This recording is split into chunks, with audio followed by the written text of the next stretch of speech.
Tensions rise.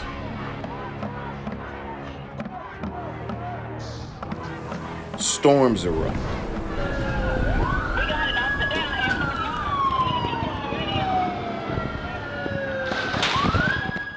And we're left to pick up the pieces.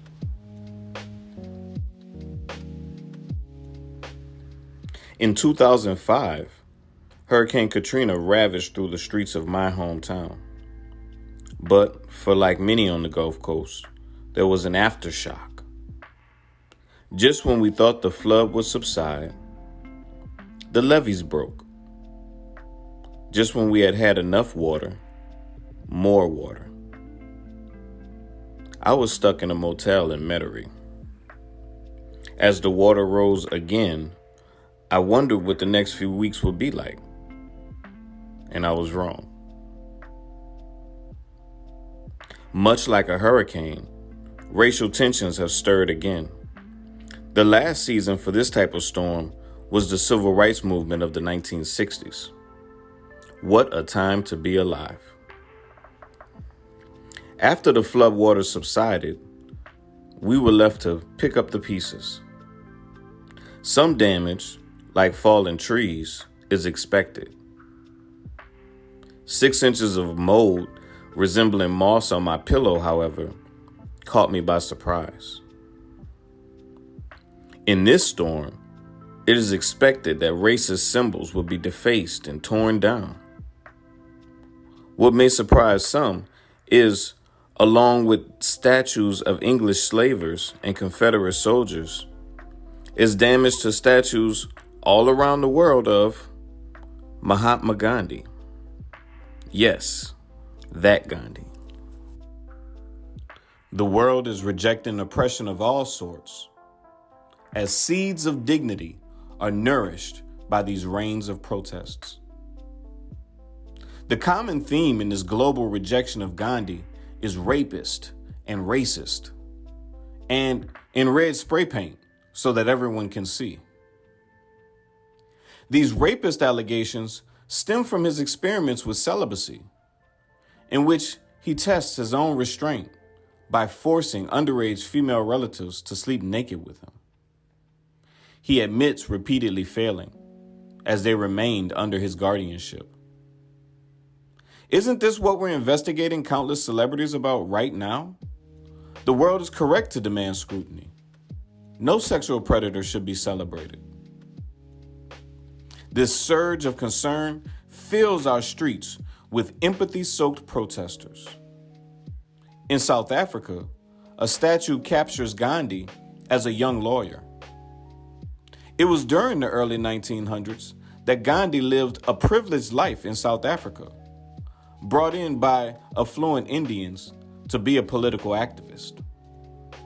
His activism, however, denied basic dignities to the natives, whom he often referred to with dismissive language and racial slurs.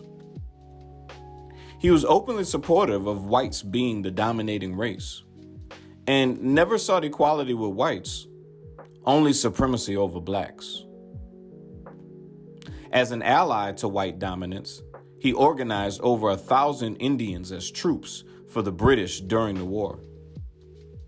He reached the rank of sergeant major in the British Army, all while denying the humanity of the native blacks. But now, the thirsty bring a flood. From published propaganda to helping to construct apartheid to participation in war, Gandhi did everything he could to make sure that white supremacy flourished. A sea of emotive protesters, however, is now making waves of change. Truth exposes how he felt about blacks and what he would have thought of our civil rights movement. Justice demands that his statue be removed from the Martin Luther King Jr. Memorial Center in Atlanta. Truth, being told again and again and again, brings rust and tarnish to the image of Gandhi. And anything destroyed by this tsunami of truth very well should be.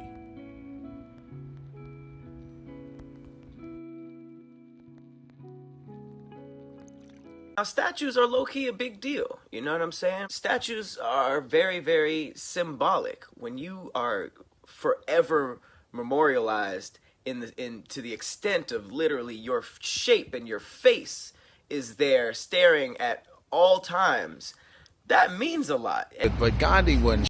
Let me tell you why. Because when he was a lawyer in South Africa, he said that black people were subhuman and weren't worth fighting for. So Gandhi on that part, not to be disrespectful, but he disrespected black people, and he slept with little girls. He was a child molester. Yes. And he referred to the Africans as savages. So it's like, I'm with these people. Take the statue down. Take down that statue. I am a staunch believer of the African personality and identity and the dignity of Africans. And so, to find such a racist statue on our campus is more insulting than I could have ever imagined, and that I support that statue to be pulled down. If it cannot be pulled down by diplomatic means, in fact, I myself would not find it difficult to rally people behind me to take it down violently, like what happens in South Africa and elsewhere around the world.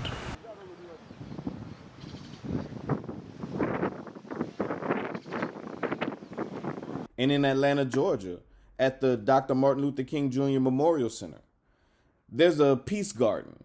And in the midst of the garden, there's a statue of political activist Mohandas Karamchand Gandhi.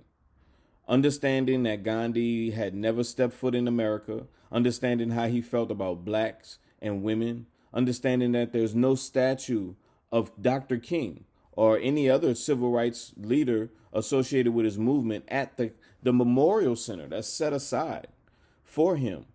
Let's get rid of the racist statue in the middle and replace it with a more relevant figure.